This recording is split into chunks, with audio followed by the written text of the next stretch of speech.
এছাড়াও রাষ্ট্রের সমস্ত জিপি এবং নেওয়া হয়েছে এবং তার জন্য এবং ভারত সরকারের মাধ্যমে এখানে যারা বলছেন জায়গাতে সমস্ত অলরেডি হয়ে গেছে কাজ শুরু হবে সেখানে দিয়ে যান এই কাজ বিলম্ব আমাদের বিশ্বাস যেন হলে সব এরিয়া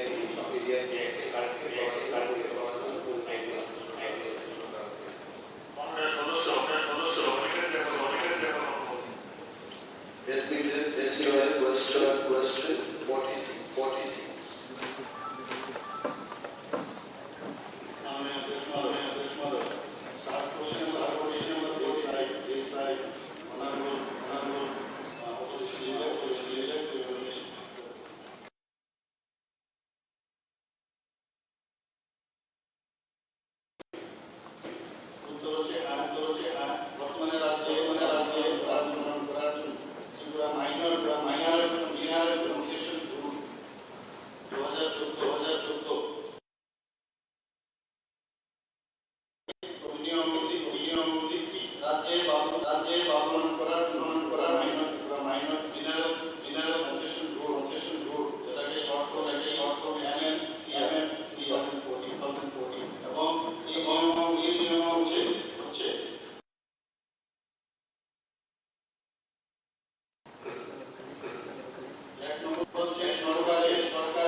সিআর একদম শক্ত।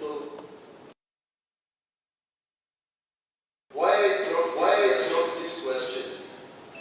যে এই যে হওয়ার পর আগের সবাই বিক্রি করতে পারে। If I have a small area, আমার জায়গায় যদি পারে, I can say সিআর হওয়ার পর now ভালো করতে পারবো এক্সট্রিম মানুষ যারা লাইসেন্স নেবে এন্ড অনলি নজরে আনা বিষয় বলছি যারা এই লাইসেন্স নেবে তাদের তৈরি করে লাইসেন্স আবেদন করতে হয় এন্ড মিনিমাম 50,000 1 lakh rupees দিয়ে লাইসেন্স খরচ যারা ভালো তারা আগে হচ্ছে পার কিলোমিটার 70 rupees দিয়ে একটা general parking you can say দুই টাকা যদি বিক্রি করতে পারতো তো সাধারণ মানুষের আয় হতো 1600 if you just calculate the market rate তারা বঞ্চিত হয়ে গেছে পূর্ব পারে I know for sure only 2 persons are allowed to sell sand তাতে কি হচ্ছে নাম্বার 1 হচ্ছে ফরেস্ট ডিপার্টমেন্টে রেভিনিউ ডিক্রিজ হচ্ছে আগে অনেকেই বিক্রি করতে পারত জেনারেল পারমিট দিয়ে বিক্রি করত ফরেস্ট ডিপার্টমেন্টের একটা আয় হতো দ্যাট হ্যাজ ডিক্রিজ নাম্বার 2 হচ্ছে যে সরকারের যে কাজগুলো হচ্ছে বালু না থাকলে কনস্ট্রাকশনের ওয়ার্ক হবে কি করে তো ওই কাজগুলো একজন লোক যেহেতু সাপ্লাই দিচ্ছে নাও বালু নেই বলে এই কাজগুলো ধীর গতিতে চলছে 3 নম্বর পয়েন্ট যেটা আমি দেখেছি এটা হচ্ছে quality of the work is also getting hampered কারণ সাপ্লাই দিকে কাদা যুক্ত বালু এরা সাপ্লাই দিচ্ছে নাও my question also my appeal to the honorable chief minister যে এই আইনটাকে আরো সহজ করার জন্য পূর্বতন প্রথায় যাওয়ার জন্য কেন্দ্রীয় সরকারের কাছে এক্সেমশনের অনুরোধ আপনি পাঠাবেন কিনা এবং এই ঘটনাটা আমাদের ত্রিপুরার জন্য এটা যুক্তিযুক্ত আমি মনে করি না কারণ এক স্যান্ড মাফিয়ার কাছে একজন আইএফএস অফিসার ইউপিতে তাকে হত্যা করা হওয়ার পরেই এই বিলটা এসছে যেহেতু আমাদের এখানে এই ধরনের স্যান্ড মাফিয়া নিয়ে যে আইএফএস অফিসারদের গুণ করবে যাতে করে সবাই বালু বিক্রি করতে পারে সরকারের কাজ দ্রুত গতিতে চলে তার সাথে একটা এক্সামশন আমাদের রাজ্যের জন্য নেওয়া হবে থ্যাংক ইউ স্যার মাননীয় অধ্যক্ষ মহোদয় আমাদের মাননীয় দীনেশ দেববর্মা মহোদয় যে বিষয়টা বললেন আমি জানি না আইনগতভাবে সেটা দিল্লি থেকে আমাদের একটি পরিশীলন করবো এভাবে আলাদাভাবে দেখবেন কি নিশ্চয়ই যদি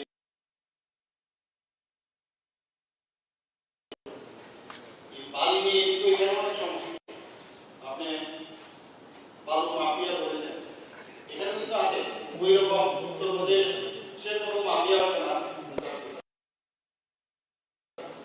আছে এখানে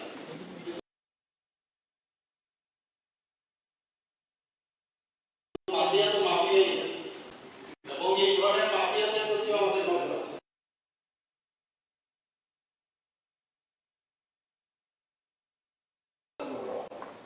আপনি 600 কোটি টাকার যে ঘাটতি আমাদের বাজেটে বলছিলাম না আমরা বলছিলাম এইগুলোর দিকে আমরা নজর দেব যাতে ঘাটতি ম্যাটার না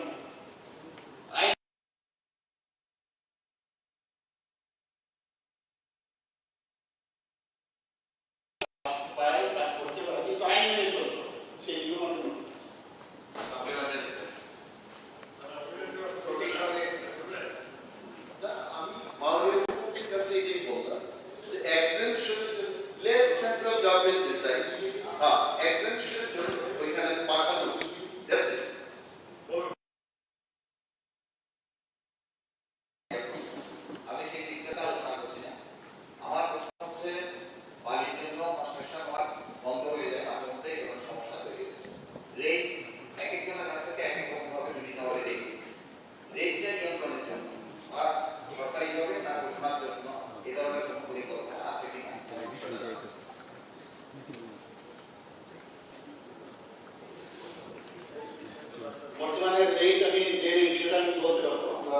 নিশ্চয়ই এটাও রেগুলেট করা প্রয়োজন এবং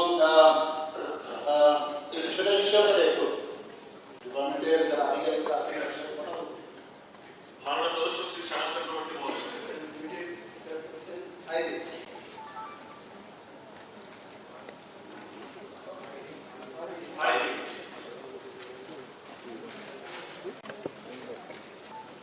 মাননীয় অধ্যক্ষ মহোদয়,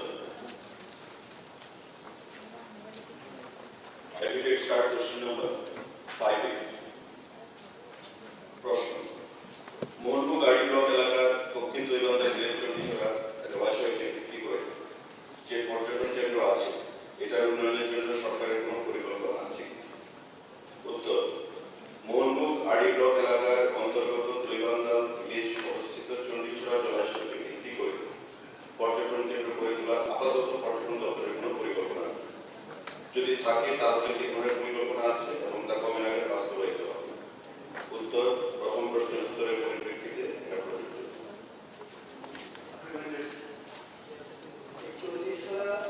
যে পর্যটন জায়গাটা এটা চারটায় ডিসিপ্লিনসকে সারাউন্ড করে আছে এবং এটা থেকে 17 কিলোমিটার হলো কৃষ্ণা 20 কিলোমিটার হলো মেঘনা এর মাঝামাঝি জায়গা আছে বাদটা সব তৈরি হয়ে গেছিল এখানে পর্যটনটা যায় চালু না হওয়া যায় সেখানে আগেই তৈরি হয়েছিল তখন থেকে যা ডেভেলপমেন্ট করে এটা করলে পরে কৃষ্ণা থেকে আপনার নীলমহল পর্যন্ত এই যে লাইন এই লাইনের ঠিক মাঝখানে পড়ে এটা করলে পরে দুইটা তাহলে ওখানে কৃষ্ণাতে কাছাকাছি যেতে পারে আর এদিকে আমাদের যে ভিলেজ এলাকাটা এটা অনেক বেশি ডেভেলপ হতে পারে কাজেই আপনার পরিকল্পনা না থাকলেও এটা আমাদের এরকম মহোদয় আগামী কিছুদিনের মধ্যে এই ধরনের পরিকল্পনা নিয়ে যাবে কারণ এই সেক্টরটাতে তো সবচেয়ে বেশি গুরুত্ব সরকার বলছে যে সবচেয়ে বেশি গুরুত্ব আছে কাজে এই জায়গাটা ডেভেলপমেন্ট হবে।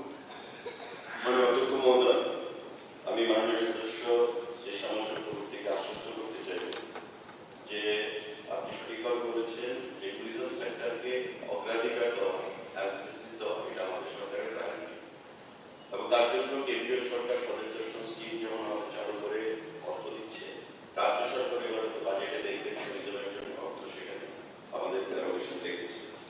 আজ সকালে আমার ডাইরেক্টর ট্যুরিজমের সঙ্গে কথা হচ্ছিল এবং আপনি যে প্রস্তাবটা এনেছেন আপনার চণ্ডীছড়া ভিলেজ কমিটিকে কেন্দ্র করে ডাইরেক্টর ট্যুরিজম আমাকে এই কথা বলেছেন যে এটা মনোরম একটা জায়গা, যদি ভবিষ্যতে কিছু করা যায় তাহলে সেটা পর্যটকদের জন্য সুবিধা হবে এবং সেখানকার পর্যটন ব্যবস্থাকে আমরা তুলে ধরতে পারি। তো আমি অ্যাসেম্বলি সেশনের পরে খুব শীঘ্রই আধিকারিকদেরকে পাঠাবো টু টেক দ্য স্টপ এবং পরবর্তী সময় এসে আমরা ডেডলাইন এবং কেন্দ্রীয় সরকারের কাছে পাঠিয়ে কিভাবে সেটা উন্নয়ন করা যায় সে বিষয়ে আমি নিশ্চিত। পরবর্তীতে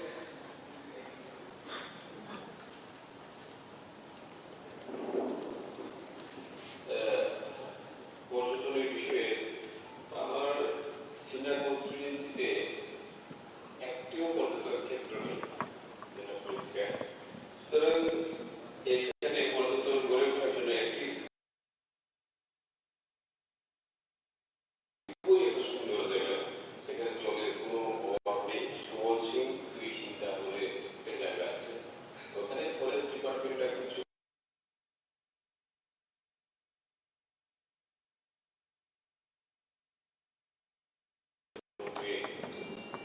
গড়ে তুলতে পারি তাহলে আমার গোয়ায় এবং এই শহর এই মাঝখানে এটা পড়ে খুবই সুন্দর এটাকে নিয়ে পর্যটন মন্ত্রী গ্রহণ করে যাতে মাননীয় অধ্যক্ষ মহোদয়, মাননীয় সদস্য সুকেতু দেববর্মা মহাশয় যেটা বলেছেন, নিশ্চয়ই আপনি জানেন আমাদের এবারকার বাজেটে দুর্গাবাড়ি চা বাগানে 15 কোটি টাকা সেখানে টি মিউজিয়াম করার জন্য একটা প্রস্তাব রাখা হয়েছে।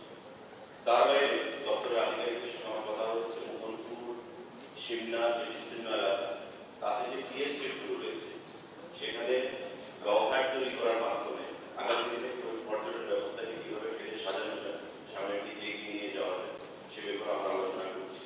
আমি আপনাকে আশ্বস্ত করতে চাই যে কোনো একটা স্কিমে আমাদের বিভিন্ন স্কিম রয়েছে, যে কোনো একটা স্কিমে আপনার বিধানসভা কেন্দ্রের অন্তর্গত যে চা বাগানগুলো রয়েছে এবং পার্শ্ববর্তী মোহনপুর যে চা বাগানগুলো রয়েছে সেখানে আমরা আগামী দিনে সেখানে ফেলে সেখানে মাননীয় সদস্য স্যার আমার একটা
পঞ্চায়েতে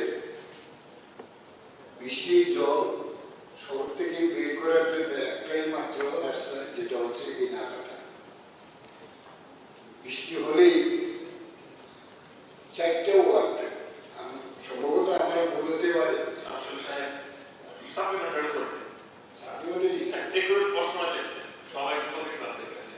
আমি বলছি স্যার এটা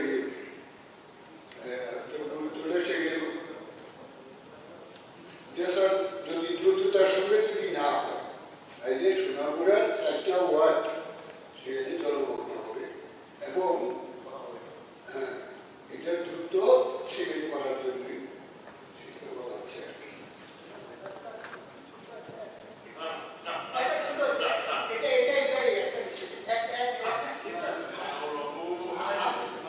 স্যার এখানে এই যেটা দিক দিয়ে গেছে এটার পাশে হলো ফেন্সিং, ফেন্সিং এর ওই পারে প্রায় দিকে পানি করার পরে আগে জলটা চলে যেত, এখন পানি করার পরে ফেন্সিং এর দিকে লোকটা চলে এসেছে, সবাই বাড়ি করেছে জমি ফলে জলটা আটকে যায়। কাজে আপাতত এটা কেটে দিয়ে মানুষের জল মানে বিধায়ক যে সাপ্লিমেন্টারি কমিশন করেছেন সমগ্র যেটা বললেন সেটা আপাতত যে বিষয়টা সেটা আমি দেখবো, এটা করার ব্যবস্থা করবো। দ্বিতীয় যে বিষয়, দেখুন এখানে প্রথম পর্যায়ে আমাদের এবিডি প্রজেক্টের যে বললাম আমি যে 10, 11, 12 ওয়ার্ডে প্রায় 1.5 কিলোমিটার কাঁচা ব্রিজ পাকা করার প্রস্তাব প্রথম পর্যায়ে, যে একটু ওয়েট করতে হবে। দ্বিতীয় পর্যায়ে কিন্তু আপনার যে প্রস্তাব সেটাও কিন্তু আছে, অলরেডি প্রস্তাবে আছে, সেটা হবে তৃতীয় পর্যায়ে। আর প্রায় 30 টাইম যেটা উনি বললেন নিশ্চয়ই আমি দেখবো যাতে এই সময়টা যাতে ওখানে ঠিকঠাক করে চলা হয়। মাননীয় স্পিকার, এক মিনিট স্যার, ওই একটা 119 যে প্রশ্নটা, এটা জনজাতি মহিলা সম্পর্ক বিষয়, তো এটা সবাই যদি রাজি হবেন সেটা একটা পারমিশন দিলে ভালো হবে। তো এটা কারণ এই বাজেট সেশনে না পেলে এটা স্টার্ট 119টা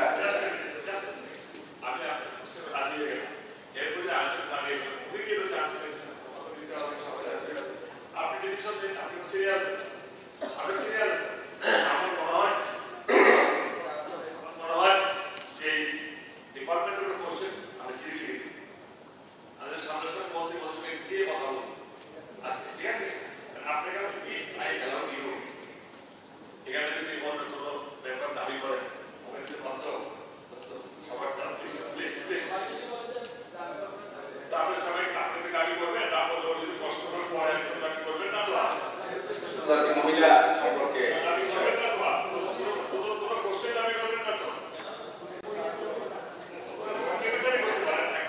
এটা কিন্তু জনজাতি মহিলার বিষয়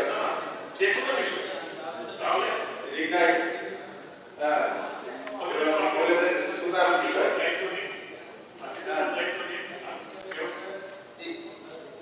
এর ব্যাপার এটা হচ্ছে শৃঙ্খলার ব্যাপার। সব প্রশ্ন, even I have 2 more questions. I have 2 more questions. I think we have to respect এটা জনজাতির ইস্যু এবং মহিলাদের বিষয়ে রাজি হলো না, এটা দুঃখজনক কথা।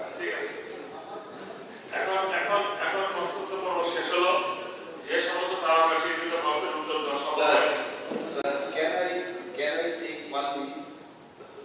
একদম এক মিনিটে শেষ করুন। দেখুন আজকে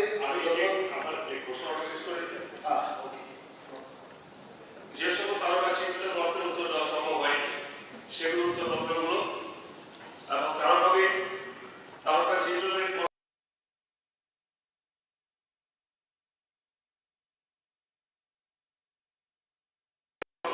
সবাইকে মিলে পেশ করার জন্য আমাদের মন্ত্রী মহোদয়ের কাছে আমি অনুরোধ রাখছি।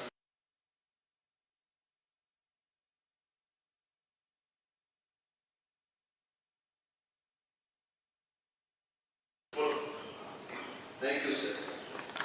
আজকে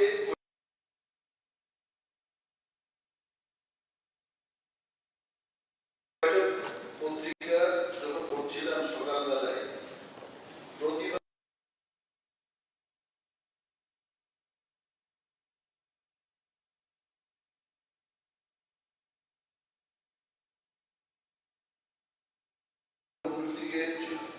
জ্যাকে ধরেছে, মানে এই যে বিষয়টা আমি যখন পড়লাম, এটা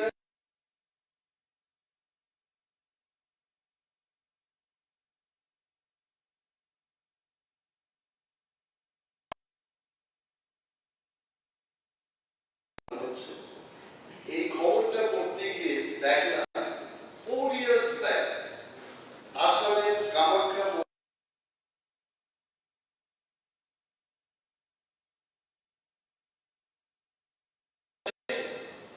এক মহিলাকে, যার নাম শান্তি সাউ, 64 বছরের মহিলা,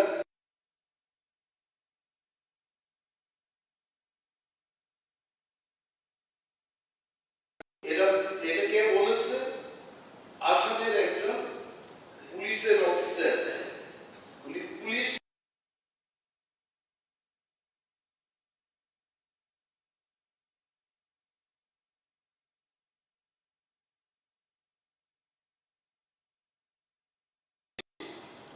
যেখানে যে সাগরটা আছে মাদাবাড়ি, ওইখানে এই ধরনের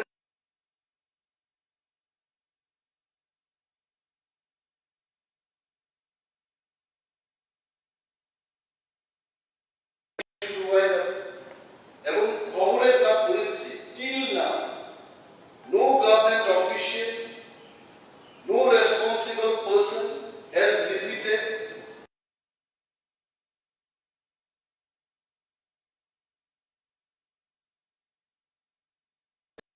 এই দাবি জানাবো যে এই ঘটনাকে হালকাভাবে যেন না নিয়ে ঘটনার সঠিক তদন্ত হোক এবং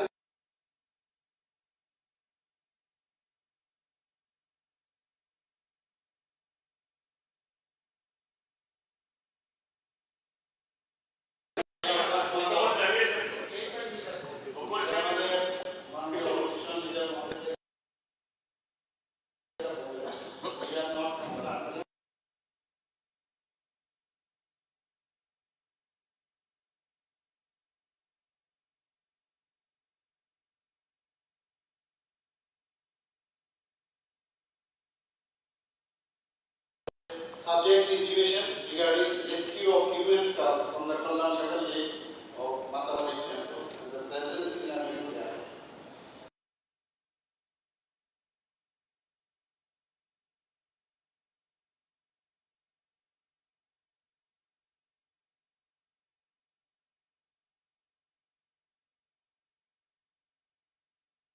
Early in the morning.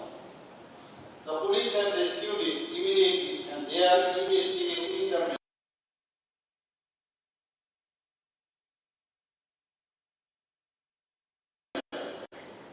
Police authority has been told to find out whether these acts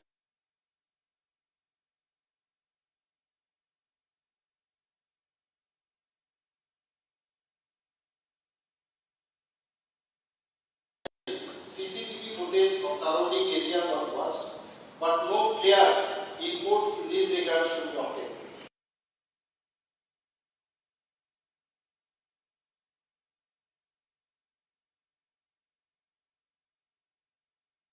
But nothing could be detected. The said search operation will be continued today also. Necessary steps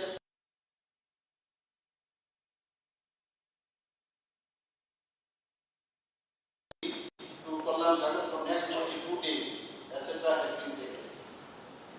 It is further informed by the police authority that the said skull has been kept in the Guwahati District Hospital.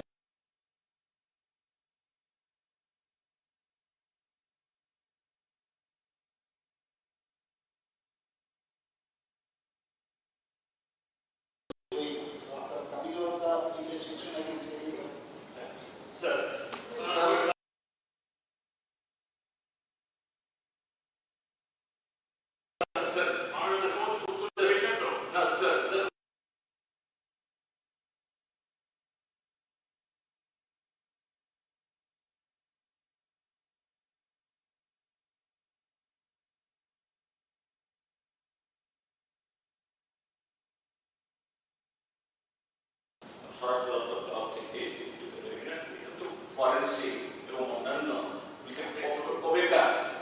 কবেকার এই ঘটনা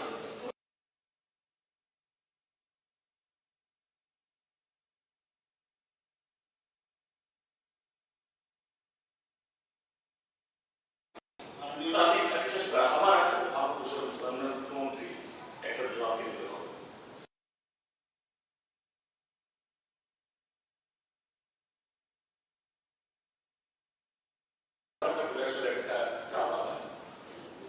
এবং সেই চা বাগানের একটা fix করে account আলোচনা হয়ে গেছে। না না স্যার, না না আলোচনা বললাম তো মুখ্যমন্ত্রী বললেন স্যার, না না ফিক্স করে অ্যাকাউন্ট এটা আপনারা বসেন না, মাননীয় মুখ্যমন্ত্রী পার্টিকুলারলি বলেছেন এটা রিয়ালিস্টিক না না ক্রাইসিস আছে একটা বলেছেন যে ওয়ার্ড হলে তো হবে এবং এই ঘটনা এখন মাননীয় বিধায়ক নবাগত দাস যুক্ত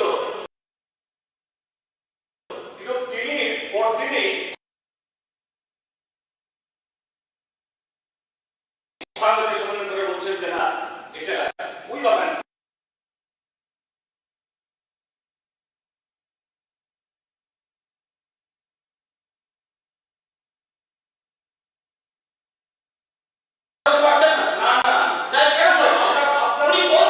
আপনার বিধায়ক বলছেন না আপনার বিধায়ক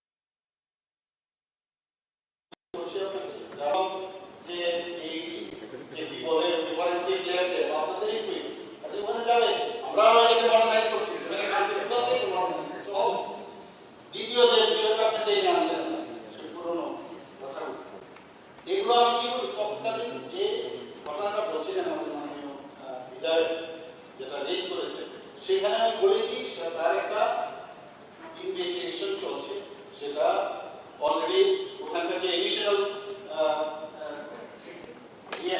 ওনাকে তো অলরেডি সাসপেন্ড করা হয় সেটা তো কাইন্ড ইনফরমেশন তো ইনভেস্টিগেশন চলছে এগুলো নিয়ে মনে হয় না কোনো রকম সন্দেহ থাকা উচিত ঠিক আছে ঠিক আছে সমান উৎসব রেভার্স পিরিয়ড চুক্তি কথা মানুষ সদস্যগণ এখন সবার কার্যসূচি হল রেফারেন্স পিরিয়ড আর 6টি রেফারেন্স পিরিয়ড সংশ্লিষ্ট দপ্তরের ভারপ্রাপ্ত কর্মকর্তাগুলো স্বীকৃত হয়েছে। রেফারেন্স পিরিয়ডের প্রথম যুগ্মবার উত্থাপন করেছিলেন মাননীয় বিশ্বাস এবং শ্রীমন্ত সেন। এখন আমি স্বাস্থ্য পরিবার কল্যাণ দপ্তরের ভারপ্রাপ্ত মাননীয় মন্ত্রীকে তথা মুখ্যমন্ত্রী মহোদয় অনুরোধ করছি নির্দিষ্ট বিষয়বস্তুর উপরে ওনার বিবৃতি দেওয়ার জন্য। বিষয়বস্তু হল ক্যান্সার হাসপাতালের অভূতপূর্ব অবস্থা এই শিরোনাম গত 5 জুলাই 2023 ত্রিপুরা দমন পত্রিকার ত্রিপুরা দমন পত্রিকার প্রথম পাতায় প্রকাশিত সংবাদ সম্পর্কে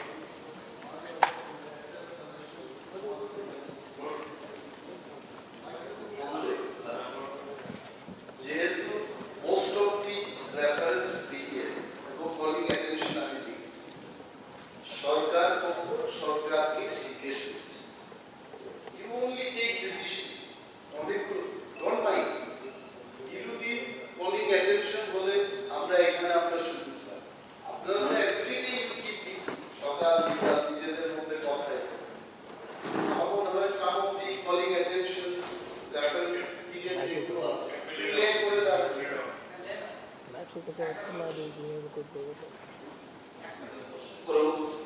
অনেকগুলি আছে তো এবং অনেকগুলি বিষয় ক্যান্সার হাসপাতাল এই লোক নিয়োগ এগুলি অনেকগুলি ডিসকাস হয়ে গেছে তবু একটা করে কোশ্চেন করছি ওই একটা প্রশ্ন আমাদের থাকে সেগুলো আমাদের হচ্ছে বাংলা লেখগুলো যে পায় তারা স্বইচ্ছা মনে করুন বিভিন্ন স্বইচ্ছা লেখ আর যদি মনে করেন প্রশ্ন করবেন একটা কথা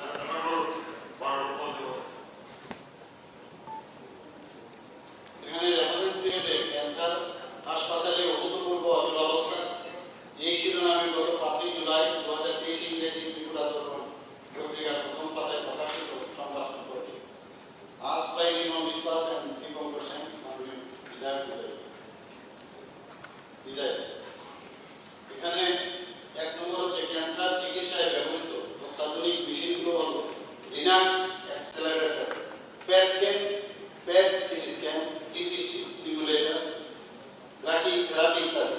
এই সমস্ত মেশিনগুলো যেমন ট্রু ভিউ, ইউনিক, সবটাই সচল এবং রোগীরা এই মেশিনগুলো থেকে প্রতিদিন পরিষেবা পেয়ে থাকেন। প্রতিদিন প্রায় 160 থেকে 165 জন ক্যান্সার এই পরিষেবা নিয়ে থাকে। এই হাসপাতালে কেমোথেরাপি ওষুধ যথেষ্ট পরিমাণে মজুদ রয়েছে। অটল বিহারী বাজপেয়ী রিজিওনাল ক্যান্সার সেন্টারে প্রতিদিন প্রায় 70 থেকে 80 জন রোগী কেমোথেরাপি নিয়ে থাকে। এপিএল বা বিপিএল নির্বিশেষে সবাই বিনামূল্যে এই পরিষেবা পেয়ে থাকে। এছাড়াও আয়ুষ্মান ভারত প্রধানমন্ত্রী জন আরোগ্য যোজনা এবং রান অর্থাৎ রাষ্ট্রীয় আরোগ্য নীতি প্রকল্পগুলি থেকে রোগীদের বিনামূল্যে ওষুধ প্রদান করা হয়। 2 নম্বর হচ্ছে যেমন ছোট ছোট কিছু মেশিন আছে, যেমন ব্রঙ্কোস্কোপি, কোলোনোস্কোপি, এইসব মেশিন দিয়ে এফএলসি বায়োপসি করা হয়। এইসব ছোট ছোট যন্ত্রগুলি রোগ নির্ণয়ে সাহায্য করে থাকে। এফএলসি ও বায়োপসি জাতীয় ছোট ছোট টেস্টগুলোর জন্য মেশিন দিয়ে করা যায়, যেমন CT guided FNAC biopsy, USG guided FNAC biopsy. এই সুবিধাগুলো আমাদের এই সেন্টারে সবসময় দিয়ে থাকে।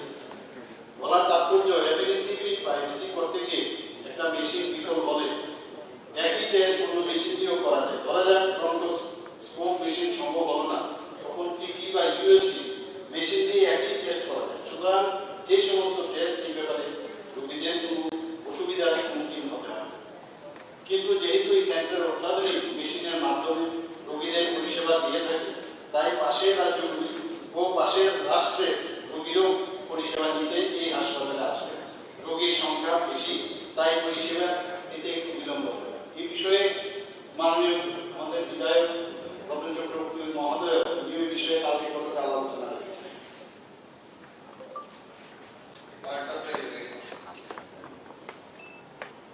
মাননীয় পরিবেশ স্যার 7 জুলাই বিভিন্ন পত্রিকায়, শুধু একটি না অনেকগুলো পত্রিকাতে এই বিষয়গুলো সম্পর্কে আলোচিত হয়েছে। আপনারা এটা জানেন 1980 সালে নিতিন চক্রবর্তীর হাত ধরে ত্রিপুরা ক্যান্সার হাসপাতাল প্রথম সেখানের মধ্যে চালু হয় এবং তখন ক্যান্সার পেশেন্ট কম থাকলে পরে আজকের দিনে ক্যান্সারের ভয়াবহতা আমাদের রাজ্যেও সেখানে আছে এবং 1980 সালে কেমোথেরাপি চালু হয়। 1985 সালে রেডিওথেরাপি সেখানের মধ্যে শুরু হয় এবং রোগী কল্যাণ সমিতির চেয়ারম্যান গতকাল রতনবাবু সেখানে মধ্যে বলেছেন যে বাংলাদেশ থেকে প্রচুর রোগী এখানে এসে চিকিৎসা হয় এবং কথাটা সঠিক। আমি নিজেও একজন ক্যান্সার পেশেন্ট ছিলাম।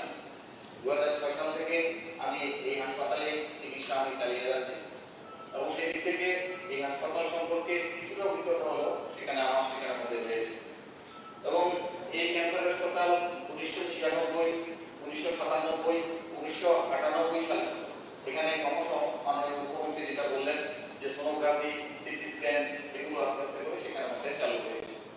3 জন ডাক্তার তখন গৌতম মজুমদার, অরূপ বর্মন, পার্থ সূত্র তাদেরকে এমসি পাঠানো হয়েছে ক্যান্সার হাসপাতালে আরো বেশি সেখানে এক্সপার্ট তৈরি করার এবং তারা সেখানে যাওয়ার ফলে এটাই কিছুটা লাভ হয়েছে বেশি যে সেখানে এমসির সঙ্গে তাদের একটা ভালো সম্পর্ক সেখানে মধ্যে তৈরি হয় এবং পরবর্তী সময় 2008 সালে এটা রিজিওনাল ক্যান্সার হাসপাতালে পরিণত হয় এবং সেই ক্ষেত্রে এইমসের একটা বড় ভূমিকা সেখানে মধ্যে আছে।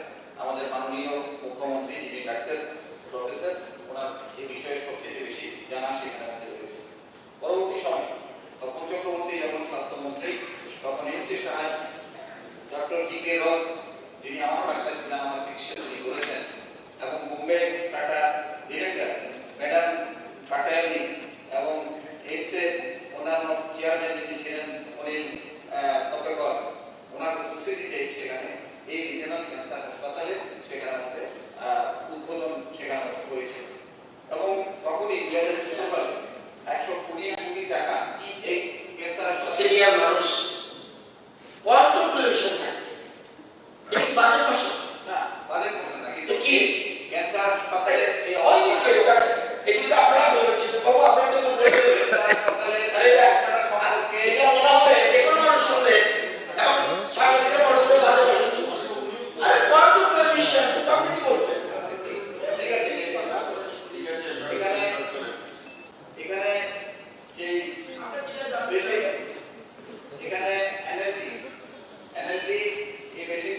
প্রশ্ন করেছেন তার সাথে ইয়ে করে এর সম্পর্কিত এটাই তো ভেরিফিকেশন থেকে আমরা চাই কোন থাকে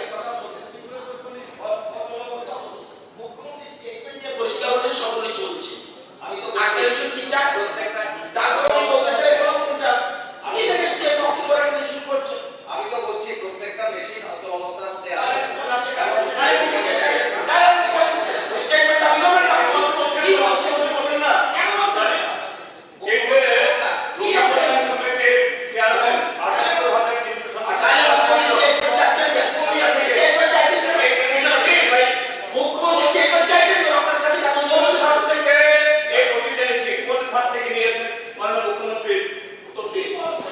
এটা একটা ট্রাস্ট মাননীয় অধ্যক্ষ মহোদয়, এটা একটা ট্রাস্ট সর্বসম্মতিক্রমে সিদ্ধান্ত নিয়েছে গভর্নমেন্টের সম্মতিতে। আমি যখন স্পিকার ছিলাম তখন এখানে চেয়ারম্যান ছিল, আমরা কোনো কনফিডেন্স অ্যালাউন্স নেই। আর রোগী কল্যাণের অর্থ কিন্তু মনে করবেন না যে শুধু রোগীকেই কিছু দেখা, এটার সঙ্গে জড়িত আছে এখানে এখানে না, এটার সঙ্গে তো কোনো সম্পর্কই নেই। মেশিন খারাপের সঙ্গে এটার কি সম্পর্ক? শুধু ব্যক্তিগত সেবার জন্য এই সমস্ত কথা বলা হয়। কারণ এখানে আমরা সুইমিং ক্লিনিং এর পয়সা, আমাদের এখানে সমস্ত ওয়ার্ড গার্লের টাকা সব পরিচালনা করতে যায় আমাকে এবং সেখানে ক্লারিফিকেশনই নেই, আপনি জানেনই না আমার কথাটা কি শেষ করুন একটা হসপিটাল আমি একটা জাস্ট চিঠি পড়ছি আরে ডক্টর অমলান দেববর্মন আমি তো কথা শুনুন আপনারা একটা গভর্নমেন্ট জায়গাকে চেষ্টা করছেন।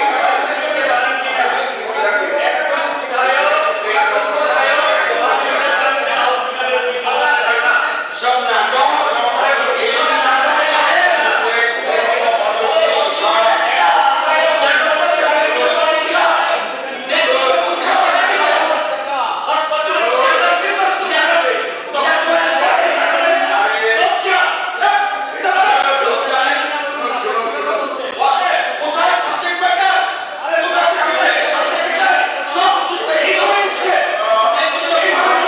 বেআইনিভাবে কোনো কাজ হয়নি এখানে, এখানে বেআইনিভাবে কোনো কাজ হয়নি এবং এটা ন্যায্যভাবে দেওয়া হয়েছে। এটা সম্মতিক্রমে সর্বসম্মতিক্রমে সোসাইটি গ্রহণ করেছে এবং গভর্নমেন্টের থেকেও এটা অ্যাপ্রুভাল দেওয়া হয়েছে। এর অর্থ এটা শুনুন, একটা এই প্রসঙ্গে আমাকে বলতে হবে, একটা চিঠি একটা গর্বের জায়গা অসত্য তথ্য দিয়ে সারা রাজ্যে আপনারা ভুল বার্তা দিচ্ছেন। এখানে ডক্টর শিরিন সুলতানা এমবিবিএস চিঠি এবং এমইউ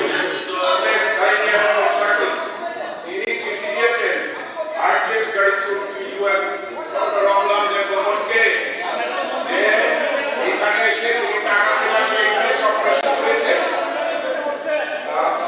আপনি আমার কথা শেষ করেছেন বলার জন্য আমার মাইন্ড অপূর্ণ হয়েছে সেন্টার অফ রাইটকে আপনারা ছোট করছেন।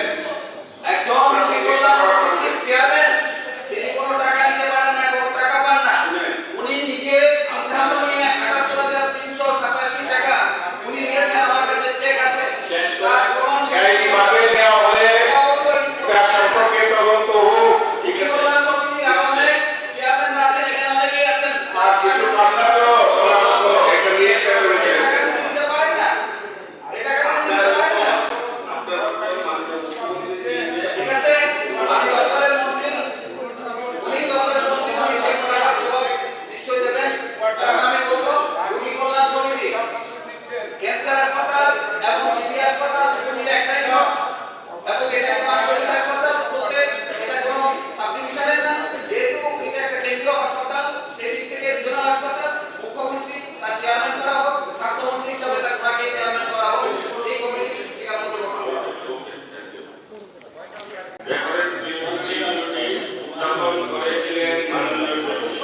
অনকোলজিস্ট, আরেকটা হচ্ছে অন্ত্রসার্জন।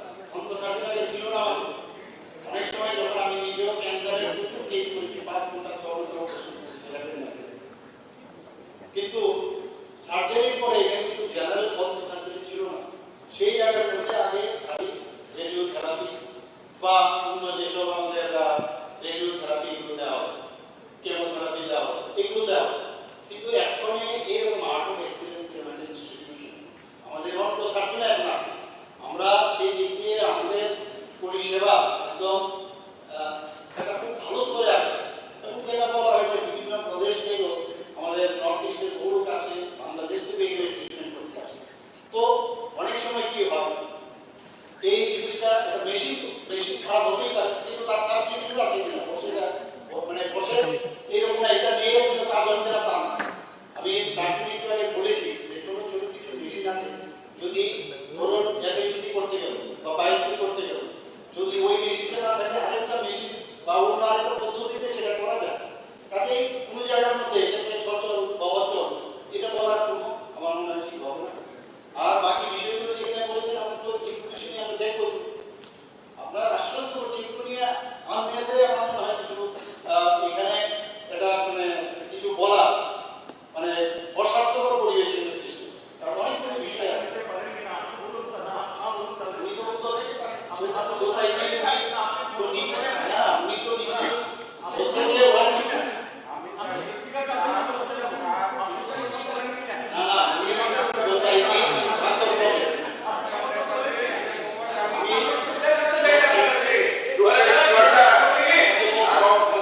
সমস্ত সুযোগ সুবিধা পেয়েছে।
আমার সোসাইটি অ্যাপ্রুভ করে এবং গভর্নমেন্ট এটা অ্যাপ্রুভেল দেয়,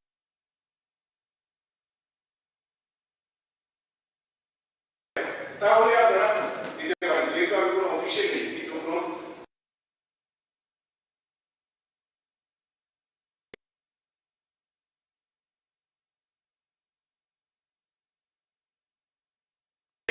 তারাই সরকার করে ওদেরকে দিয়ে এই সমস্ত কথাবার্তা বলাচ্ছে।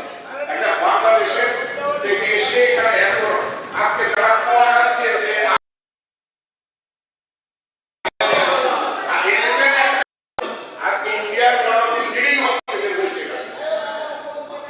ঠিক আছে ঠিক আছে ঠিক আছে দ্বিতীয়টি উত্থাপন করেছিলেন মাননীয় সদস্য শ্রী তমক্রিয়া। এখন আমি শিক্ষা দপ্তরের ভারপ্রাপ্ত মাননীয় মুখ্যমন্ত্রী দপ্তরের উপর ওনার বিবৃতি দেওয়ার জন্য বিষয়বস্তুটি হল ত্রিপুরা সরকারি বিদ্যালয়গুলোতে বহু ভাষাভাষী ছাত্রছাত্রীদের সুবিধার্থে বহু ভাষায় পাঠ্যক্রম চালু করার প্রয়োজনীয়তা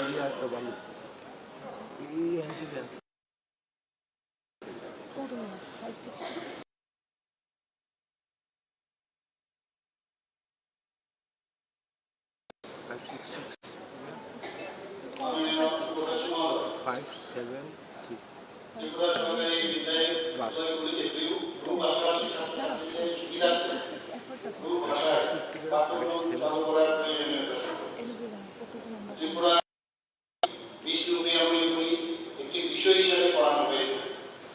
এই সকল ভাষার প্রথম শ্রেণী থেকে অষ্টম শ্রেণী পর্যন্ত পাঠ্যপুস্তক রাজ্য state council of educational research and training থেকে প্রদান করা হয়। তাছাড়া নবম থেকে দ্বাদশ শ্রেণী পর্যন্ত পাঠ্যপুস্তক বর্তমানে কক বড় ও কুকিমিজু ভাষা, কক বড় অন্যান্য সংখ্যালঘু ভাষা দপ্তর থেকে বিনামূল্যে ছাত্রছাত্রীদের প্রদান করা হয়। কক বড় ভাষা অন্তর্গত 9টি জনজাতি গোষ্ঠী রয়েছে, যারা কক বড় ভাষায় 9টি ভিন্ন ডাইরেক্ট বা উপভাষার অন্তর্গত। এরা যথাক্রমে দেববর্মা, রিয়াং, জমাতিয়া, ত্রিপুরী, রুবিনী, মুরাসি, কুচই, নোয়াদিয়া এবং কোবই। এই বিষয়ে উল্লেখযোগ্য যে কক বড় অন্যান্য সংখ্যালঘু ভাষা দপ্তরের অধীনে একটি কক বড় ডাইরেক্টাল বা উপভাষা এসআরএস প্রকাশ করা হয়েছে। সেখানে কক বড় ভাষার অন্তর্গত প্রতিটি গোষ্ঠী ডাইরেক্ট পার্থক্য পৃথক শব্দ ধরে ধরে লিপিবদ্ধ করা হয়েছে। উপরে উল্লিখিত প্রতিটি জনজাতি গোষ্ঠীর ভাষা যেহেতু কক বড় ভাষার উপভাষা হিসেবে পরিগণিত, তাই দু ভাষাকে আলাদা ভাষা হিসেবে ত্রিপুরা সরকারি বিষয়গুলোতে এখন পর্যন্ত চালু করার পরিকল্পনা করা হয়। প্রসঙ্গত এখানে উল্লেখযোগ্য যে দু ভাষা পৃথক স্বীকৃতি উত্থাপিত দাবিগুলি মূলে শিক্ষা দপ্তরের অধীনে দু ভাষা পৃথক স্বীকৃতি প্রদান, পৃথক ভাষা হিসাবে সরকারি বিদ্যালয়ে চালু করার যৌক্তিকতা বিচার বিবেচনা করে দেখার জন্য শিক্ষা দপ্তর থেকে একটি কমিটি গঠন করা হয়েছে। কিন্তু সেই কমিটি উক্ত বিষয়ে কোনো রিপোর্ট প্রদান করেননি এবং এই বিষয়ে কোনো সিদ্ধান্ত নেওয়া। মাননীয় প্রকাশ মহোদয়, আমরা শুধু এই যারা আমাদের আমরা সবাই জানি যে আমাদের 19 জাতি জনজাতি গোষ্ঠী আছে, সাবট্রাইব আছে। আমরা সমস্ত ট্রাইব সাবট্রাইব সবাই আমরা চাই তাদের নিজস্ব যে ভাষা আমরা এখানে দেব, সেই প্রচেষ্টা আমাদের সরকারের তরফ থেকে সবসময় আমরা সবসময়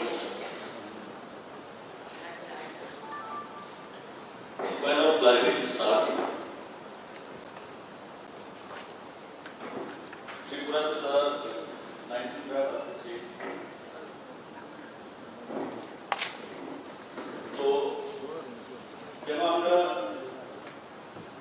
দাবি করেছি কপরক আর কপরক মধ্যে ডিফারেন্স আছে। কপরক language that is only spoken by particular আমরা ডিটেইল তো আমরাই রিয়াম ভাষা বলে কপরক যারা কপরক বলে দেববর্মা, জমাতিয়া, নোয়াদিয়া, মরাসি, ত্রিপুরী, রুবিনী বলে। আমরা রিয়াম আমাদের আলাদা ডায়ালগ আছে, তাদের দেববর্মা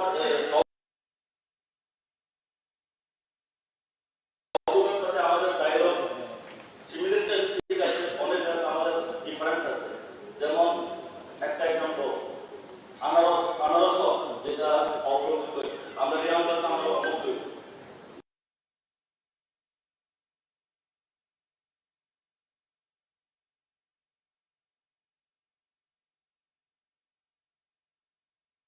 বলতে হবে। আমরা সবাই অগ্রগতি বলে আর ওই আবার এগেইনস্ট অগ্রগতি, কিন্তু সেকেন্ড লার্জেস্ট ট্রাইব হিসাবে আমরাও চাই যে অন্য সুন্দর সুন্দর ট্রাইবগুলোতে রিকগনাইজ করার জন্য আমাদের হবে। তো তার জন্য আমরা এটাই দাবি যে আমাদেরকে যাতে রিকগনাইজ করা হয়। সেকেন্ডে এখানে কিছু কিছু আছে যেমন হিন্দি, উর্দু, বাঙালি, আসামিজ সিমিলারিটি।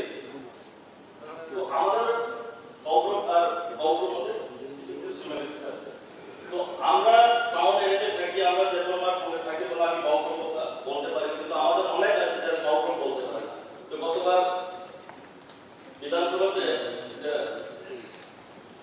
চাকরির ক্ষেত্রে গৌরব এবং বাংলা মাধ্যমে। তো যারা কম, যারা চাকরি আছে, যারা অনেক আছে, যারা চাকরি খারাপ, যারা তারা গৌরব করেন, তারা কিভাবে চাকরি দেয়, তারা চাকরি পাবে না। তো ওইগুলো আমরা দেখতে হবে। তো আমার এই যে হামল রিকোয়েস্ট থাকবে যে এটাকে দেখে যাতে আমাদের কোনো রিকমেন্ড করা হয়।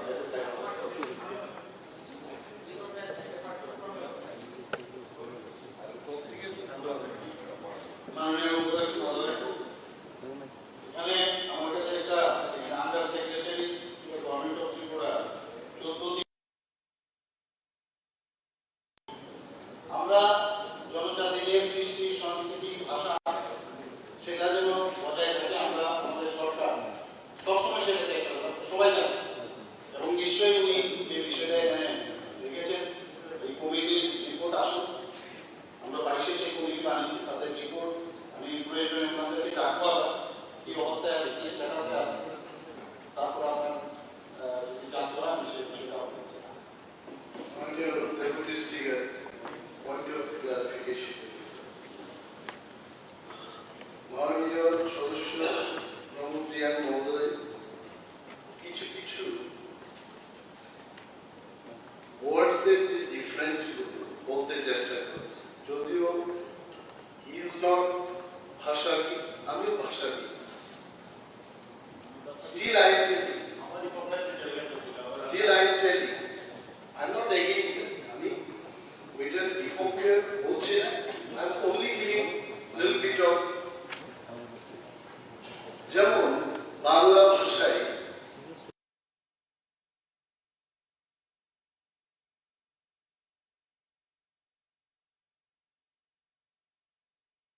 এদের মধ্যে Noakhali, I can't understand. I do জানি what not they say.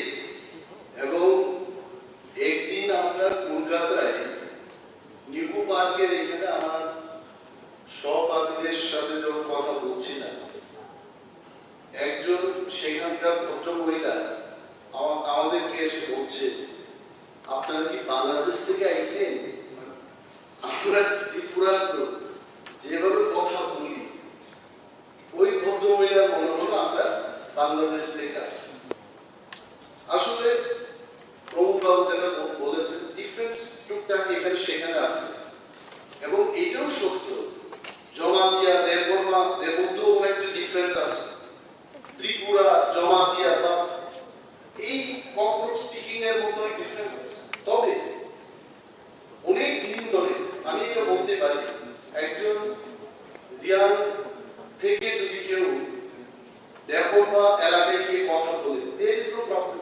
আমরা যেমন কাইসা বন্ধুরা কেহা বলে, এবং এই যে ডিফারেন্সটা ত্রিপুরা, এখানে সঞ্জয় মালিক ত্রিপুরা আছে, মাননীয় পরিষদীয় নেতা সিপিএম দলের পক্ষ থেকে জিতেন্দ্র চৌধুরী মহোদয় আছে, উনি বলতে পারেন।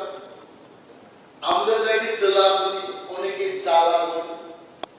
তো এই ডিফারেন্সটা লিটারেচার করতে গেলে প্রতিটি ডাইলেক্টকে, প্রতিটি মানে নোয়াখালীতে আলাদা করে দিতে হবে, ঢাকাইয়া, কুমিল্লা, তাহলে আজকে বাংলা ভাষা এই জায়গায় আসবে। তো মাই পয়েন্ট ইজ, আমি এইটার বিরুদ্ধে করছি, সরকার যদি পারে যে ত্রিপুরাদের আলাদা করে সমস্ত জায়গায় দেখা যায় পৌঁছাতে পারবে, জমাতিয়াদের আই হ্যাভ নো প্রবলেম। এটা করতে গেলে তার তো ইনফ্রাস্ট্রাকচার দরকার। Adopt go in a particular place, যেখানটায় আমরা এই যে 9টা কমিউনিটির কথা, সাব ট্রাইবের কথা বা ট্রাইবের কথা মাননীয় মুখ্যমন্ত্রী বলেছেন, ওই জায়গায় কিন্তু আমরা যেতে চেষ্টা করছি।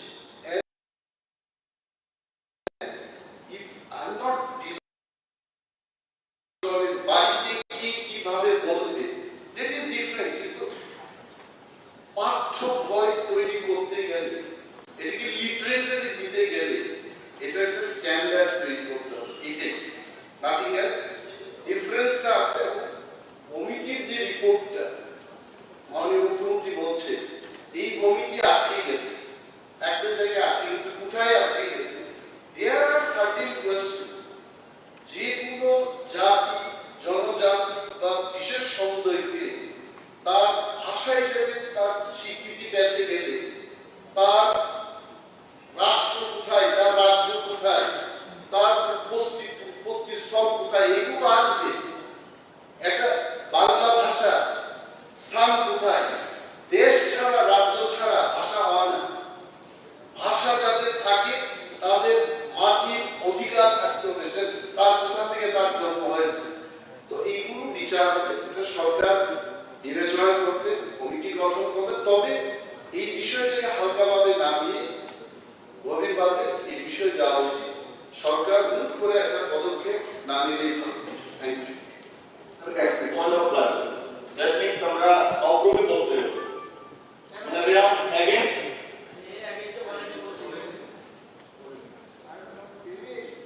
তো মাননীয় ডেপুটি স্পিকার মহোদয়,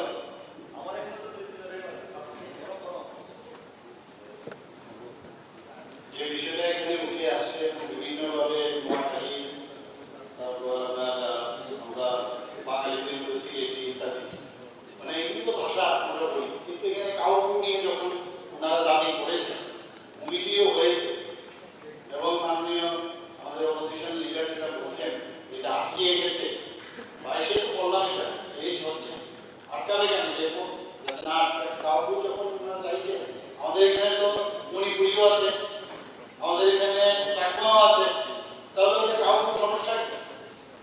সবাই আমরা তো ভাবছি যে বাংলা, আপনারা বাংলা বাংলা বলি না, তো পর জায়গায় দিয়ে দিন না একটা লিখে, তাহলে যদি আমরা সবাই মেনে নিই হবে এরকম। তো এটা ভাষা যারা সৃষ্টি করে তারা পর জায়গার মধ্যে নিচে একটা র্যাপ দিয়ে দিলেই হয়। মণিপুরিরা করছে বাঙালি, সেটা হচ্ছে যার যার দাবি আসবে সেইভাবে তাদের দাবির সাথে যুক্তিগতা আছে সেইভাবে আমরা চাই যে মানে ওইভাবে আমরা বিশ্ব উন্নয়নের এই বিষয়টা যেটা বলছে সেই আশাতে যাতে এখানে সেই ব্যবস্থা কমিটিকে কথা বলতে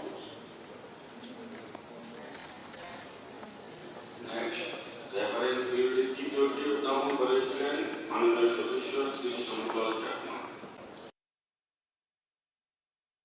এখন আমি গ্রামোন্নয়ন দপ্তরের ভারপ্রাপ্ত মাননীয় মন্ত্রীকে অনুরোধ করছি উক্ত বিষয়বস্তুটির উপর ওনার বিবৃতি দেওয়ার জন্য। বিষয়বস্তুটি হল মনুয়াটি ব্লকের অতিরিক্ত কর্মচার হ্রাস ও উন্নয়নের লক্ষ্যে আরও ত্বরান্বিত করার লক্ষ্যে ছানু বিধানসভা নির্বাচনী কেন্দ্রের অন্তর্গত লালচড়া এলাকায় নতুন ব্লক কার্যালয় খোলার বিষয়ে সরকারি ঘোষণার প্রয়োজনীয়তা সম্পর্কে। মাননীয় ডেপুটি স্পিকার স্যার, এখানে যে প্রস্তাবটা রাখা হয়েছে তার উত্তরে মনোয়ার্ডি ব্লক ৩২টি ভিলেজ কমিটি নিয়ে তৈরি, আয়তন আনুমানিক 278.27 স্কয়ার মিটার, এবং মনোয়ার্ডি ব্লকে ২৫,৬২৫ পরিবার সহ মোট জনসংখ্যা ১,০৮,৮১০ জন, যার মধ্যে ২১টি ভিলেজ কমিটি করমছড়া বিধানসভা কেন্দ্র এবং ৯টি ভিলেজ কমিটি যেটা ঝামুতে আছে সেই বিধানসভা কেন্দ্র, আর একটি ভিলেজ কমিটিতেই আছে। প্রশাসনিক কাজের সুবিধার্থে এবং উন্নয়নের গতিতে জনগণের নিকট পৌঁছে দিতে করমছড়া বিধানসভার মধ্যে মনোয়ার্ডি ব্লক এবং ঝামু বিধানসভার মধ্যে ঝামুনওয়ার্ডি ব্লক তৈরি করা হয়েছে। একটি নতুন ব্লক তৈরি করতে সরকারের প্রশাসনিক ব্যয় বহুলাংশে বৃদ্ধি পায়, যেমন তার নতুন জায়গা অধিগ্রহণ, নতুন অফিস বাড়ি তৈরি করা, প্রয়োজনীয় দিকে গাছবাস খরিদ করা এবং নতুন কর্মচারী নিয়োগ ইত্যাদি। তো এছাড়াও নতুন ব্লক তৈরি করতে বিভিন্ন দপ্তরের অনুমোদন শেষে মন্ত্রিসভার অনুমোদন দিয়ে হয়।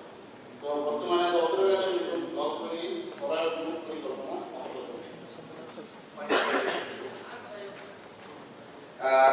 রাজ্যের মধ্যে জম্মু ব্লক, গঙ্গানগর ব্লক, রসাবের ব্লক, শিলাচুরি ব্লক, যেগুলো 7টা 8টা করে পঞ্চায়েতগুলো নিয়ে গঠিত, ঠিক সেভাবে আমাদের দুটো কনস্টিটিউয়েন্সির একসাথে একটা ব্লক হওয়ার জন্য আমরা লক্ষ্য করলাম যে অনেক সময় এটা অসুবিধার সম্মুখীন হতে হয়, কারণ এরিয়াটা অনেক বড় আর পঞ্চায়েত অনেক বেশি থাকার কারণে, যদিও এখনো আপাতত সরকারের কোনো সিদ্ধান্তে নেই, তারপরেও আমি মাননীয় মুখ্যমন্ত্রী মহোদয়কে অনুরোধ করব আমাদের এলাকার জনগণের কথা চিন্তা ভাবনা করে আপনি সহৃদয় প্রাণ হয়ে একটু যদি চিন্তা ভাবনা করেন। Thank you.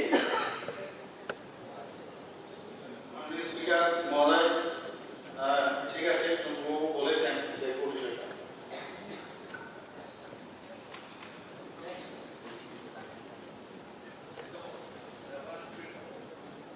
রেফারেন্স পিরিয়ড উত্তর পরিচালনা কমিটির সদস্য শ্রীমতী মীনারানী সরকার মহোদয়া, এখন আমি স্বাস্থ্য পরিবার প্রধান দপ্তরের ভারপ্রাপ্ত মাননীয় মুখ্যমন্ত্রী মহোদয়কে অনুরোধ করছি বিষয়বস্তু বিবৃতি দেওয়ার জন্য।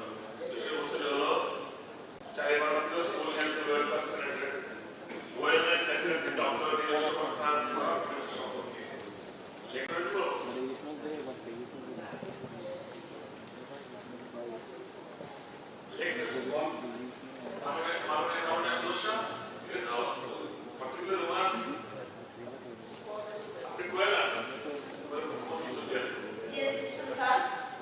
মাননীয় অধ্যক্ষ মহোদয়, বর্তমানে চারিপাড়া দ্বাদশ শ্রেণী বিদ্যালয়ের একটি কক্ষে অস্থায়ীভাবে স্কুল পাড়া হেলথ অ্যান্ড ওয়েলনেস সেন্টারের কাজ চলছে।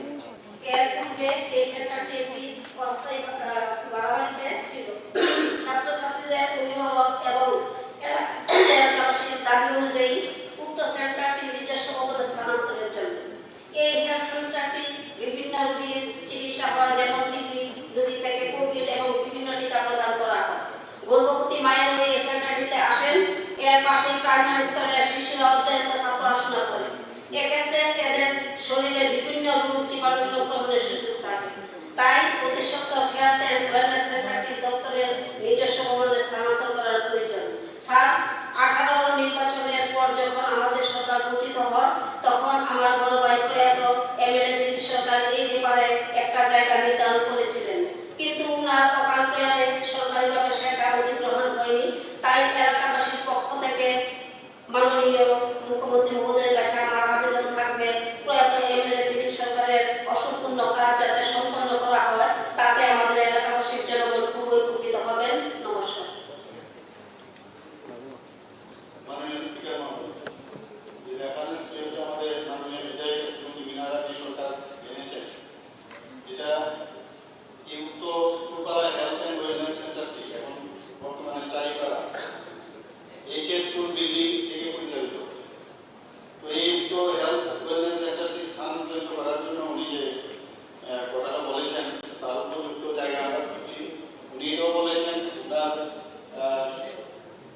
যে স্বর্গীয় বিধায়ক বলেছিলেন একটা জায়গা আছে, তো সেটা আমরা জায়গা আমরা খুঁজছি। যদি ভাই বোন অনুসন্ধান এবং পর্যটন ফাইন্যান্স কমিশনের আওতায় নির্মাণের পরিকল্পনা দপ্তরের বিবেচনা। রেফারেন্স পিরিয়ড পঞ্চমকে উত্থাপন করেছিলেন কমিটির সদস্য শ্রী অভিষেক দেবরায়। এখন আমি শিক্ষা দপ্তরের ভারপ্রাপ্ত মাননীয় মুখ্যমন্ত্রী মহোদয়কে অনুরোধ করছি নিম্নোক্ত বিষয়বস্তু বিবৃতি দেওয়ার জন্য। বিষয়বস্তু হল কমলপুর জেলার বান্দোয়ারে প্রস্তাবিত কেন্দ্রীয় বিদ্যালয় স্থাপনের প্রয়োজনীয়তা সম্পর্কে। একটি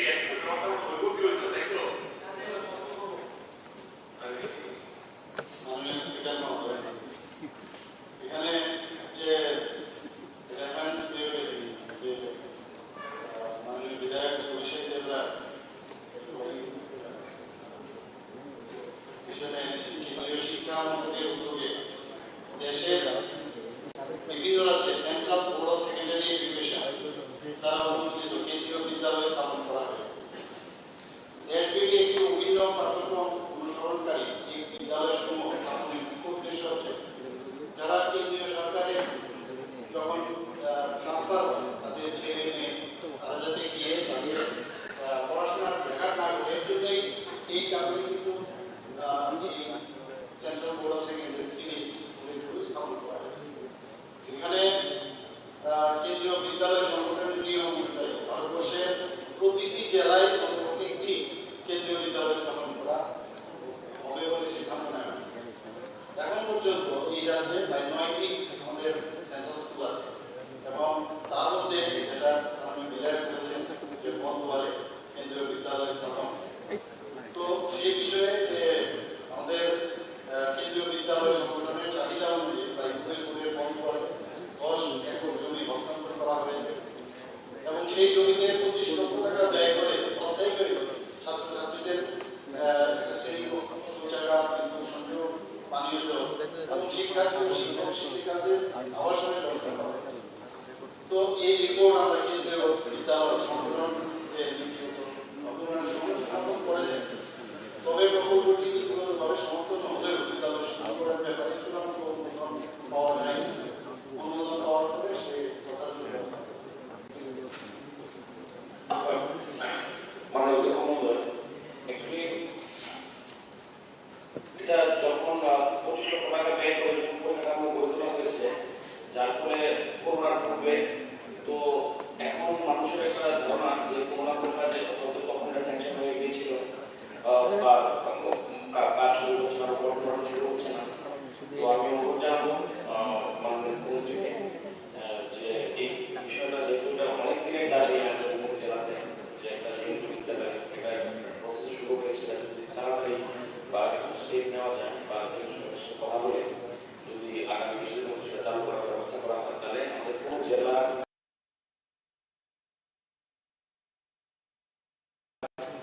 ছাত্রছাত্রীদের উপকার হবে এবং আমাদের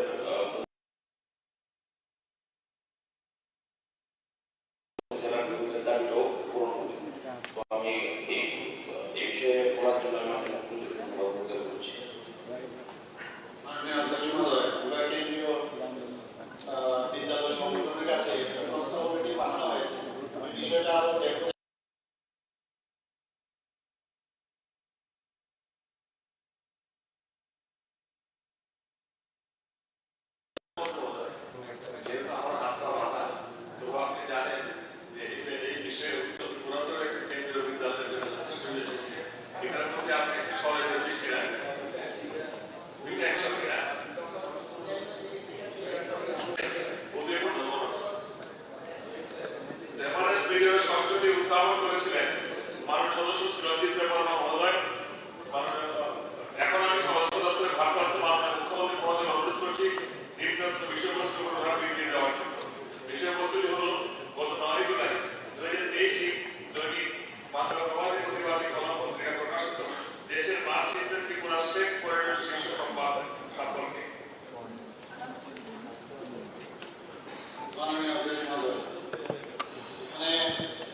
তো এখানে প্রায় 50 কিলোমিটার যে বর্ডার এরিয়া আছে সেটা সম্ভব হচ্ছে। তার কারণটা কি? কারণটা হচ্ছে এই সীমানা নদী উপত্যকা নালা ইত্যাদি থাকা এবং সামান্য কিছু জায়গায় বাংলাদেশ সে যে বর্ডার গার্ডের আপত্তি প্রায় আমরা আপত্তি করি, ইন্টারন্যাশনাল বিষয় এগুলো আমরা কেন্দ্রীয় সরকারের মতো এনেছি। তো এই কাঁটাতারের যে যাওয়া যায়নি এইসব কারণে কিন্তু অনুপ্রবেশ হয়, তো সেটা করার কোনো উপায় নেই। এবং রাজ্যে অবৈধ অনুপ্রবেশকারী প্রতিরোধ করতে রাজ্যে আমি যেটা বললাম আমাদের এলাকায় মোট 18 ব্যাটালিয়ন বিএসএফ মোতায়েন আছে। রাজ্য পুলিশও রাজ্যের সীমান্তবর্তী এলাকায় বিভিন্ন অবৈধ কাজ প্রতিরোধ করতে বিএসএফ এর সাথে সক্রিয় সমন্বয় সাধন করে আছে। রাজ্য পুলিশ বিএসএফ এর সাথে রাজ্যের সীমান্তবর্তী এলাকায় যৌথ প্যাট্রোলিং তথ্য আদান প্রদান যৌথভাবে কর্তৃত্ব পালনের মাধ্যমে অবৈধ বাংলাদেশি অনুপ্রবেশ রুখে কাজ করছে। আপনি যেটা করেছেন মাননীয় বিধায়ক, বিগত 1 জানুয়ারি 2021 থেকে 10 জুলাই 2023 পর্যন্ত ইন্ডিয়া পাসপোর্ট অ্যাক্ট অনুযায়ী যে সংখ্যক মামলা নথিভুক্ত হয়েছে, অবৈধ বাংলাদেশি এবং রোহিঙ্গা গ্রেপ্তার হয়েছে এবং মামলা প্রসিকিউশন রিপোর্টে 2021 মামলার সংখ্যা 4 এবং প্রসিকিউশন রিপোর্টের সংখ্যা 41 এবং অভিযুক্ত গ্রেপ্তার হয়েছে 52। 2022 মামলার সংখ্যা হচ্ছে 4 এবং এই প্রসিকিউশন রিপোর্টের সংখ্যা 61 এবং অভিযুক্ত গ্রেপ্তার হয়েছে 23। 2023 অর্থাৎ 10 জুলাই পর্যন্ত 27টা মামলা হয়েছে এবং 18 জনের বিরুদ্ধে প্রসিকিউশন হয়েছে এবং 60 জন 60 গ্রেপ্তার হয়েছে। তো মোট মামলার সংখ্যা হচ্ছে 35 এবং প্রসিকিউশনের সংখ্যা হচ্ছে 120 এবং 235 জন গ্রেপ্তার হয়েছে। তো সেইভাবে আমাদের we are very much careful about that. We are in that direction we are. Sir আমার আরেকটা পয়েন্ট অফ ক্লারিফিকেশন, আমি যেটা বলেছিলাম এমপিএ মোবাইল টাস্ক ফোর্স যাদেরকে কয়েকদিন আগে ছিল এরা বর্তমানে কাজ করছে কিনা ওই মোবাইল টাস্ক ফোর্সটা, এবং ওই যারা বর্ডার এলাকাতে কোনো চেক পোস্ট ওই যা ব্যয় অনুপ্রবেশকারীদের চেক করার জন্য তাদের আইডেন্টিফাই করার জন্য চেক পোস্ট করা হবে কিনা?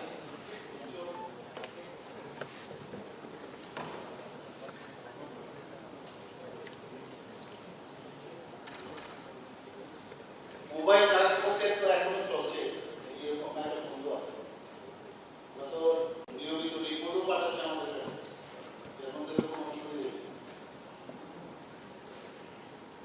তো বাকি যে কাজগুলো আমি যেটা বললাম যে বর্ডারের যেসব জায়গায় সমস্যা হচ্ছে এর মধ্যে এনপিসিসি has taken up border fencing work for this balanced about 6.6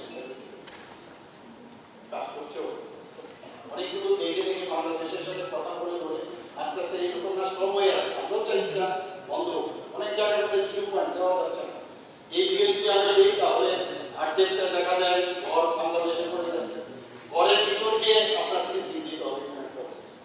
এগুলো আস্তে আস্তে অনেক জায়গায় হয়ে গেছে, একটুখানি বাকি সেটাও সম্পূর্ণ হবে। বারবার আমি দিল্লিতে যখন যাই আমি কথা বলি বিষয়গুলো দেখার জন্য। কলিং অ্যাটেনশন তো আছে 5টা, এখন একটা আছে কি করা? হ্যাঁ কলিং অ্যাটেনশন 500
রাজ্যে মাছের যে চাহিদা, সরকারি তথ্য অনুযায়ী মাছের চাহিদা হলো 1,11,714 মেট্রিক টন।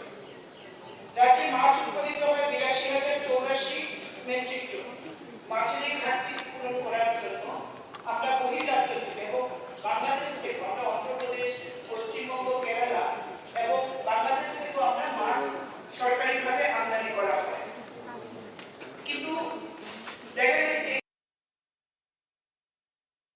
এই মাছগুলি, যেহেতু মাছ অত্যন্ত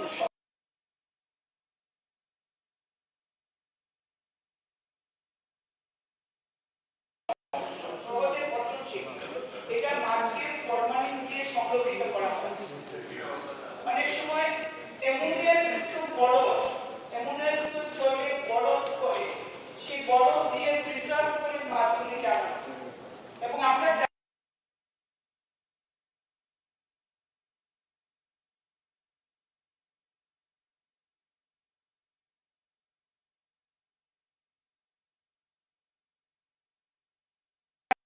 এটা সাধারণত আমরা দেখি যে মৃতদেহকে মর্চুয়ারিতে বা ল্যাবরেটরিতে সংরক্ষণ করার জন্য ফরমালিন ব্যবহার করা হয়। The International Agency for Research on Cancer এবং a part of World Health Organization has concluded that formaldehyde is carcinogenic to human. এবং ন্যাশনাল ক্যান্সার ইনস্টিটিউটের মতে পরিবেশও প্রাকৃতিক উপায়ে ফরমালডিহাইড তৈরি হয়।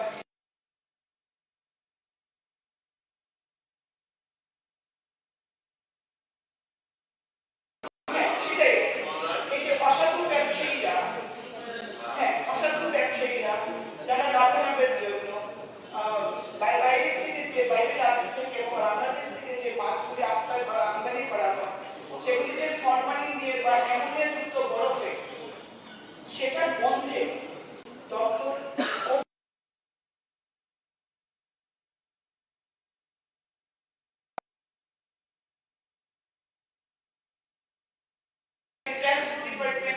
প্রত্যেকে এবং এই রাজ্যের মানুষের স্বাস্থ্যের কথা চিন্তা করে আমাদের রাজ্যের মাননীয় স্বাস্থ্যমন্ত্রী, মুখ্যমন্ত্রী নিজেও ডাক্তার, তিনি জানেন ফরমালিন কতটা বিষয়। এবং জনগণও যাতে এটা অবহিত করা হয়, জনগণও যাতে দেখতে পায় যে এই দপ্তরগুলি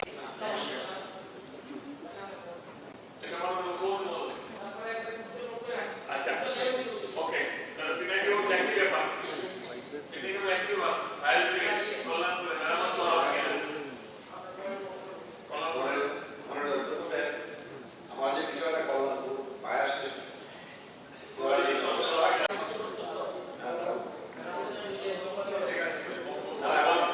বিষয়টা কেন আনা হলো আমি বলি, খুব বেশি দিন হয়নি, 2012 সালে 19 তারিখ তৎকালীন সময় বামফ্রন্টের সময় সেই ফায়ার স্টেশনটা করা হয়। এই 9, 10, 11 বছরের মধ্যে যে একটা কি বলবো উন্নয়নের কি স্বর্ণযুগ পুরা দেশে ছিল, যারা আমাদেরকে প্রতিনিয়ত 24 ঘন্টা সেই ফ্লাড বলুন, সেই অগ্নিসংযোগ বলুন, অ্যাক্সিডেন্ট বলুন, ফায়ারম্যানরা আমাদেরকে রক্ষা করে। তাদের যে স্টেশনটা ওয়াটার তো নেই, থাকার ব্যবস্থা নেই, যেমন একটা অবস্থা তৈরি করে 2012 সালের 19 তারিখ আজকে এটা জল মানে রান্নার ব্যবস্থা নেই, জল ছাদ ধুয়ে বড় বড় কাটল দিয়ে এই একটা অবস্থা তৈরি করে রয়েছে তাদেরকে, যাতে সেই ব্যবস্থা কেন বললাম প্রত্যেকটা জায়গায় আজকে বলতে দিদাই আমি বলছি মানুষ বাধা দিয়েছিল সেই ফায়ার যখন উদ্বোধনের সময়, তারপরও বলার মানুষের সাহস ছিল সেই জায়গায় উদ্বোধন হয়েছে। আমি আরেকটা বলছি সাক্ষী হিসাবে, আজকে আমাদের উপজেলা লিডার মনের তখন তো বিধায়ক ছিলেন, বিধানসভা উত্তরবঙ্গ করে আমার বাড়ির সামনে বিদ্যালয়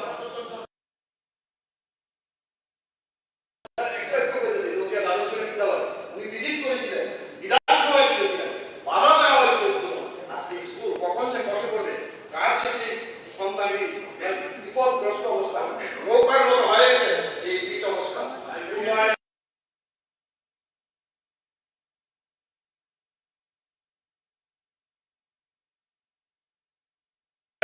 আমি বলবো সেখানে কোয়ার্টার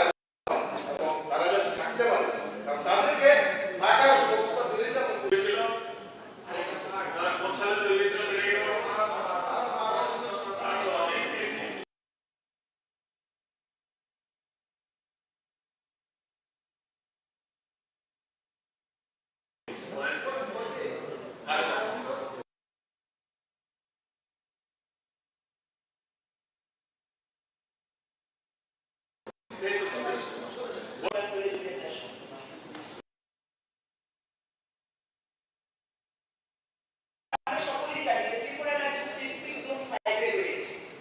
আমরা প্রায়শই আমরা অনুভব করি যে ভূমিকম্প হচ্ছে।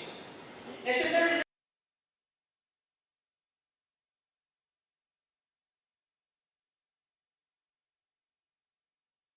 রেসপন্স ফোর্স ভারতের কেন্দ্রীয় সরকার কর্তৃক বিপর্যয় মোকাবেলার জন্য গঠিত একটি বিশেষ বাহিনী। এটি ভারতের সশস্ত্র আমরা দেখেছি গুজরাট সুপার সাইক্লোন হোক কিংবা 2014 সালে জম্মু কাশ্মীরে যে প্রবল বন্যা হয়েছিল সেখানে ইন্ডিয়া থেকে এভাবে তৎপরতার সঙ্গে হিউম্যান লাইফসকে রেস্কিউ করেছে, যেভাবে খাদ্য সামগ্রী পাঠিয়েছে। তো আমরা দেখেছি যে ইন্ডিয়ার এমনভাবে প্রশিক্ষিত একটি ফোর্স, তারা মানুষকে বা এই রাজ্যের দেশের সম্পত্তিকে রক্ষা করতে পারে দ্রুততার সঙ্গে। কিন্তু আমাদের রাজ্যে স্থায়ীভাবে 16টি রাজ্যে রয়েছে, 16টি ফোর্স বিভিন্ন রাজ্যে কাজ করছে, কিন্তু আমাদের রাজ্যে এনডিআরএফের পার্মানেন্ট কোনো বাহিনী নেই। সুতরাং মাননীয় মুখ্যমন্ত্রী দপ্তরের যিনি মন্ত্রী তার কাছে আমার নিবেদন থাকবে যে ত্রিপুরা রাজ্যের একটি ব্যাটালিয়নকে স্থায়ীভাবে প্রেরণ করার জন্য কেন্দ্রীয় সরকারের কাছে যেন প্রস্তাব। ধন্যবাদ।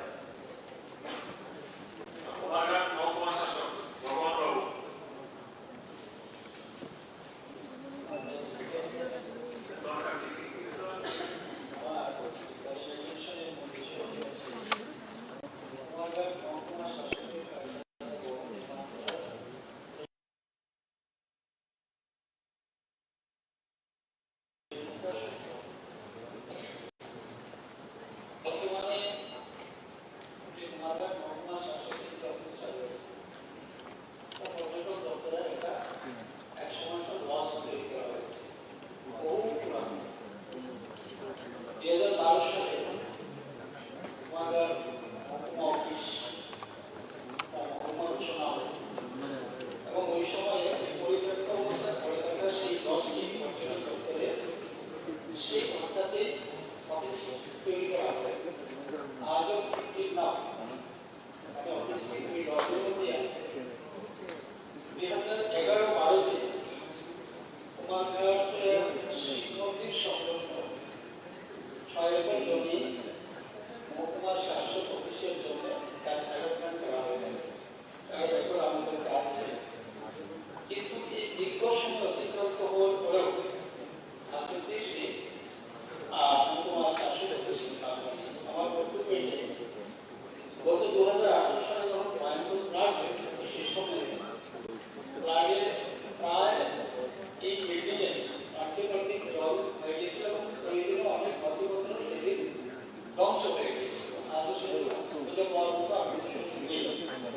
অতএব আমার মাননীয় মুখ্যমন্ত্রী তথা মুখ্যমন্ত্রী ওনার কাছে আমার বিনম্রভাবে নিবেদন থাকবে, যদি কুমারঘাট মহকুমা শাসকের অফিসটা দ্রুততার সঙ্গে নির্মাণ করা যায় তাহলে কুমারঘাটের মহকুমার প্রত্যেকটা মানুষের উপকৃত হবে এবং তার জন্য জমি অধিগ্রহণ অলরেডি করা আছে। আমি এর পূর্বেও বহুবার চিঠি দিয়েছিলাম, কিন্তু আজকে আমি এই বিধানসভাতে আমি আবারও আমার সেই নিবেদন রাখছি অফিসকে তৈরি করার জন্য। এবার শাওল বাবু এবং ইসলামুদ্দিন সাহেব একসাথে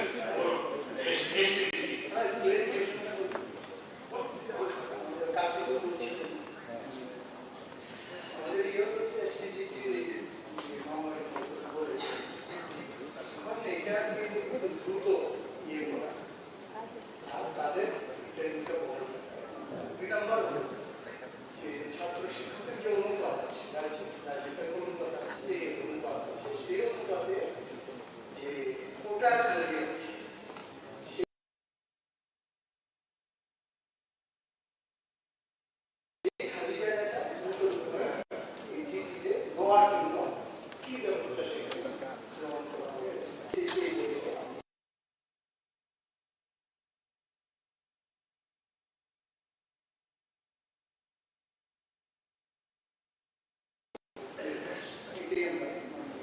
তাদেরকে যাতে নেওয়া হয় কিন্তু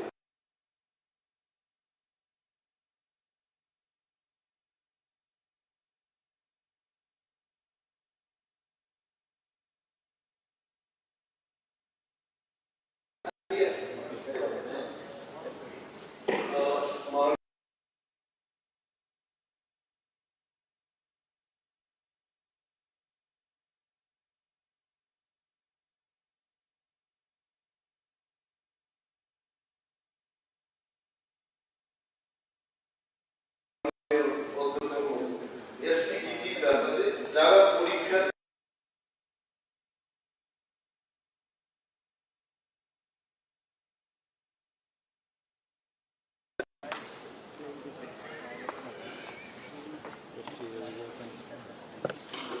মাননীয়